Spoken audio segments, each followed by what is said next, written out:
What's going on, y'all? It's JSMO Reviews here, back at it again with another video, another predictions video. We got one more after this too, and then it'll be to the recap cycle, more of the other content I wanted to get to, but gotta cover all these events going in, and this is the Civil War 3 predictions video. Very excited for this one. Marketed that there was a big main event to go, which I do believe the main event was a shocker. Personally, I did think that this could possibly, when you looked at what Rock and what Slade were saying, kind of matches up when you were putting some of the things together. But still, absolutely, blockbuster match to me. And then from there, you just got a lot of good work on the card.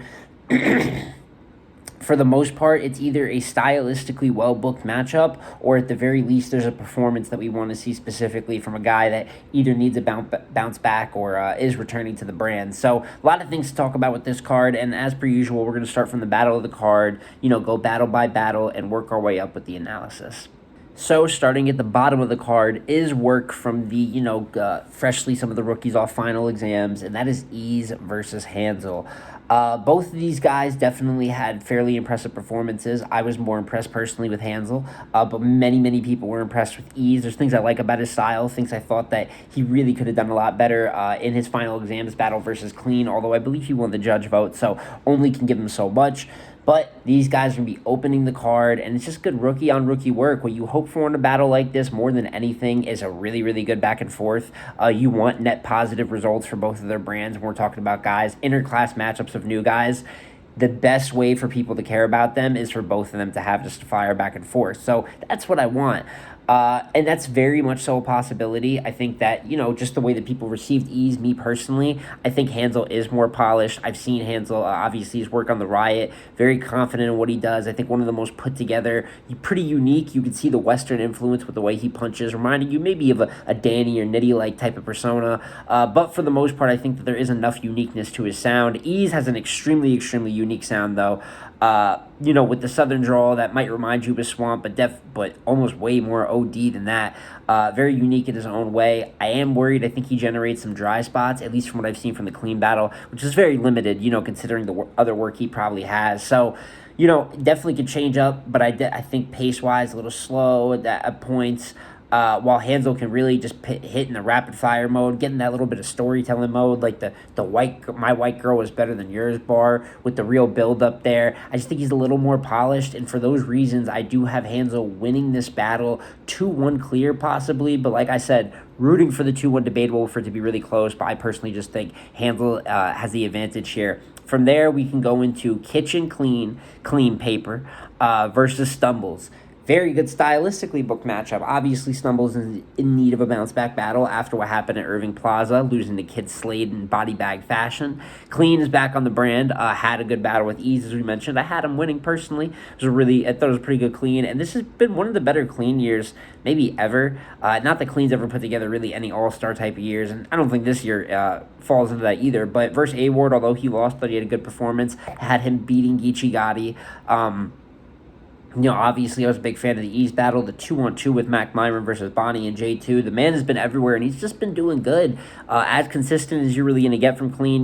A little bit of chokes in the A-Ward battle, but even then, just material-wise, has been great. Stumbles, on the other hand, very up and down, but a prospect we want to see a lot out of. Now, obviously, there's a little bit of the comedy, street talk flare-up at their best, you know what I'm saying? They're able to mix haymakers that catch you off guard about real-life shit with jokes. So at the peak, you would hope for that here. And there's motivation, just like for everyone in this card. I think when you book things well like this with bounce-back guys and guys returning, you're getting motivations clashing, which is going to give you the best back-and-forth battle possible. I think this is going to be a debatable battle. It could be close. If one of them shows up on bullshit time and fucks up, very possible. Stumbles is probably more the flight risk for that happening. But Stumbles is really random. Stumbles says, good battle, 2 bad battles, a good battle, a bad battle. And here I'm just calling a good battle. I see a put-together Stumbles for 3 rounds. I don't know if it's going to be the performance of the night, nothing like that, but I could see him being put together like he was in a Shotgun Shook performance. Very good. And I think lyrically he has that bit of an edge on Clean where he has the ability maybe not to be as entertaining thoroughly throughout. Maybe he'll have a couple more dry spots, but his definitive haymakers and peaks I think will reach higher than Clean's. And for that reason, I'm predicting Stumbles 2-1 edge. Following that up, we get into another guy who recently signed an exclusive 2-year and has battled on the brand, but this is one of his more serious matchups since getting on, and that is Chef Trez versus Nun Nun. Nun Nun, man, workhorse of the year. You know what I'm saying? They definitely, while I don't know if Nun Nun is ever going to have a top-tier ceiling or anything of that nature, he's definitely proven that he is consistent. He is 7 out of 10. He is a dope battler. There's things to like about him. And I don't think he's ever really going to blow the roof off of the building, but he's always a good challenge. You can match him up with almost anyone, and stylistically, he can at least produce a decent match. And I think that his style versus Chef Trez is obviously rebuttal heavy. One of the, while he doesn't have the same drawl, an accent that a Swamp or an Ease does, obviously represents the South in his very own specific way that people love. The rebuttals on both sides will be good, although obviously I think Chef Trez has more than the edge in that category.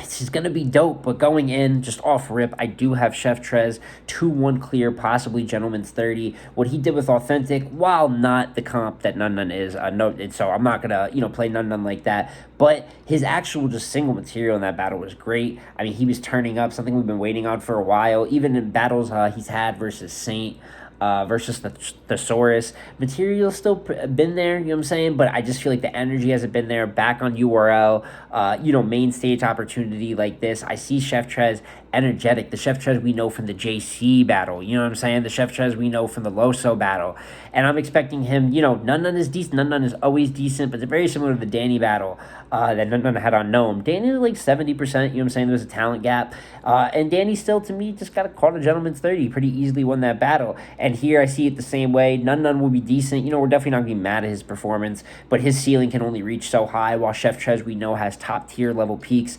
Whether he's ever officially been top tier or not is another debate, but he has that talent level where he could do it and put it together consistently. And for that reason, I see him having a great performance. Sleeper, one of the best performances of the night, and winning 2-1, if not 3-0. From there, another guy who signed a 2-year exclusivity deal, O-Red, returning to battle Truffaut.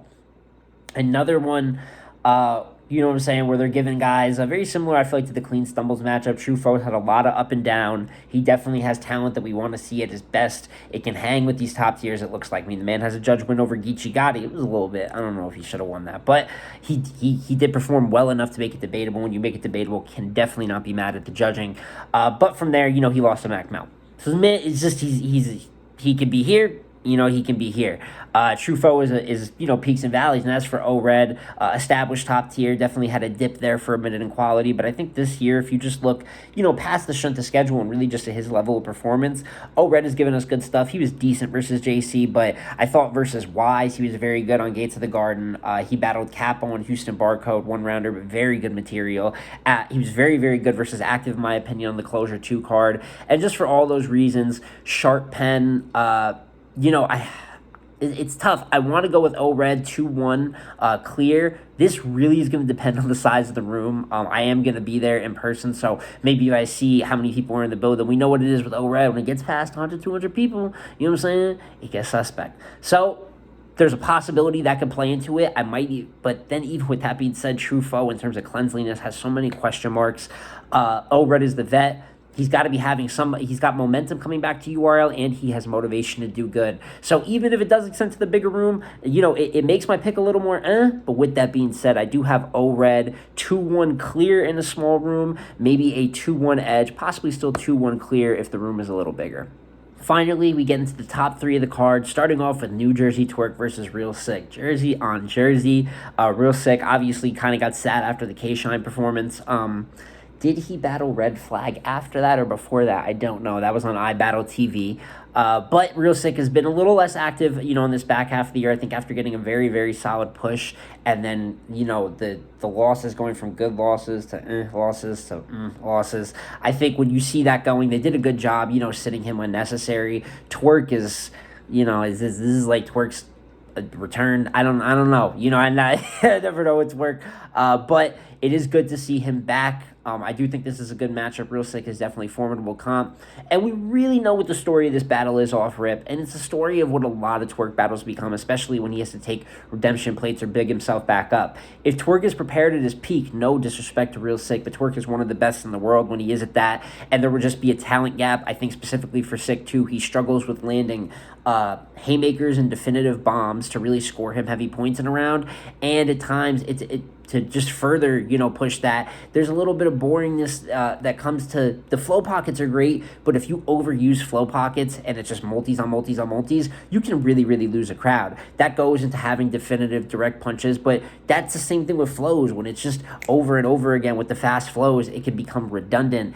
And when you're going up against a powerhouse performer that has the ability to land some of the biggest bombs in battle rap, I just think stylistically that plays specifically to the disadvantages of Sick. Now, Sick has a good angle bag. It has faltered a little bit with the more he's been battling, but if you look at things like his Chilla Jones battle, in my opinion, the Kingpin royalties, he can construct some great bombs off of an approach. That will be his only chance here, in my opinion.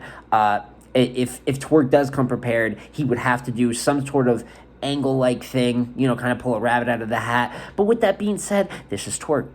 I don't know if he's going to come prepared. So if Twerk goes out there and he chokes and, that's that, you know what I'm saying? It sucks for analysis. That's why I don't really like predicting Twerk battles for the most part. But with that being said, especially coming off of the Lou Castro performance on Showtime, for those of you who didn't see that, Twerk absolutely decimated Lou. Not that beating Lou has been the craziest thing to do in 2022, but his individual quality performance was fantastic. I think, maybe that's a good talent range for him, these UM1 guys to kind of prove on, because it's a very talented class.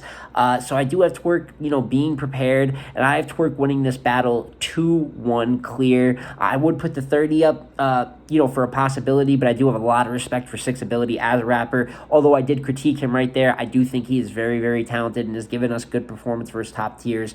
Probably made battles close with guys that I think are a little bit better than Twerk. So with that being said, I definitely think Sick can get around. I think it's unlikely he can win the battle, but it's definitely possible. But I am going to have to side with Twerk 2-1 clear.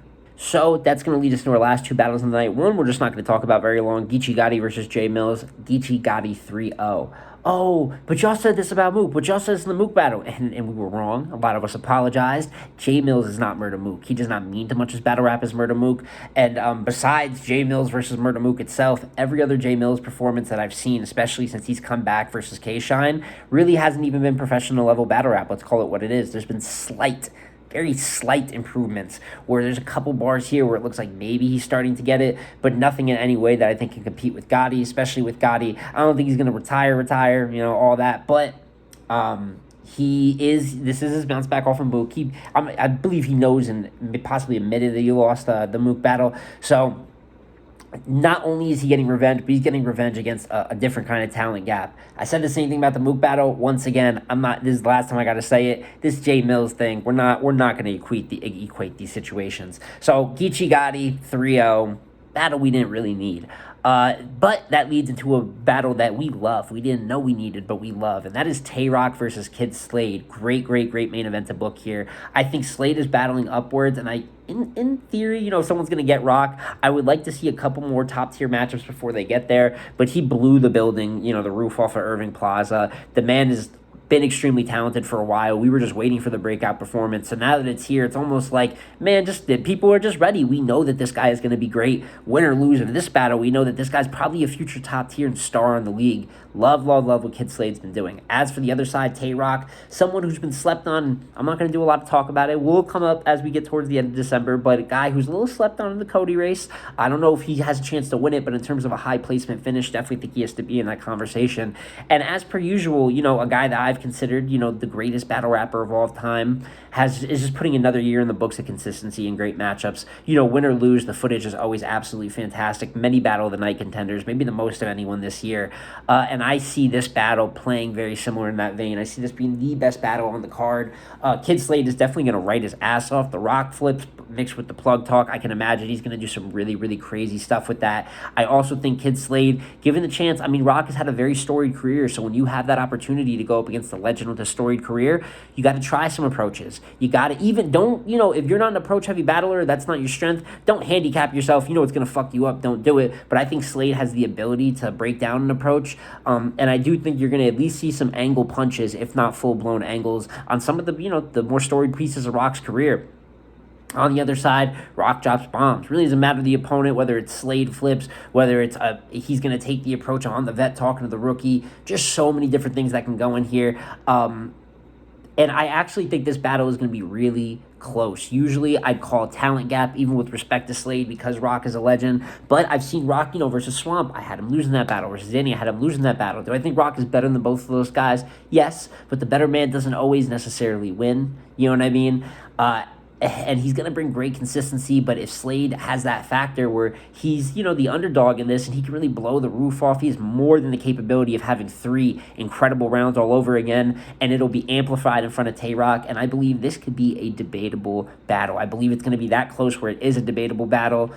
Still got to side with Rock 2-1 edge. Very hard man to bet against. He's winning, and he's got the status he has because, for the most part, he wins these battles, even if they end up being debatable. He gets a good side of the edge. So polished as a performer. It's just very hard for him to get someone that's on the rookie or the newer side. And even if I really respect the rookie, not give that edge to Rock. So Rock 2-1 edge in a debatable battle in my battle of the night pick.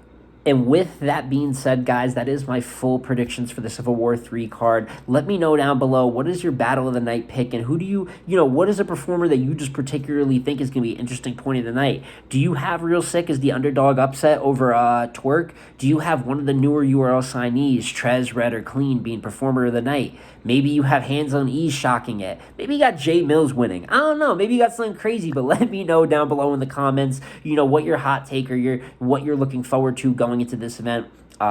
There's been talk that this is better than the Volume 10 card. I definitely think it has a good argument. Honestly, I think both of the cards are kind of equal. It's kind of a cop-out answer, but I think while this has better stylistic stuff, more opportunities for guys we just haven't seen on the brand as much, and newer guys, Volume 10 has a little bit more of the star power there in some matchups that have been asked for. So I think they both have great qualities, and the Ladies Volume card is just dope. Very dope. Happy to see Yoshi and Farah. Not Shuni. Yoshi and Farah is probably going back down. I have Yoshi 2-1 if that battle goes down. Maybe I'll get a chance to explain it more in depth in another video. But so much battle rap. I am going to be in Orlando. Probably going to miss the Ladies Volume. My apologies. It's just the way time works out. Probably not going to make it in at the proper time Friday. But I am going to get to see Volume 10 and Civil War 3 in person. I'm very, very excited to do so and give you guys coverage on the recaps. But it's been J-Smo Reviews again, y'all. As I said, like, comment, subscribe. Let me know what you think about this event, and I'm going to catch you on the next one. Peace.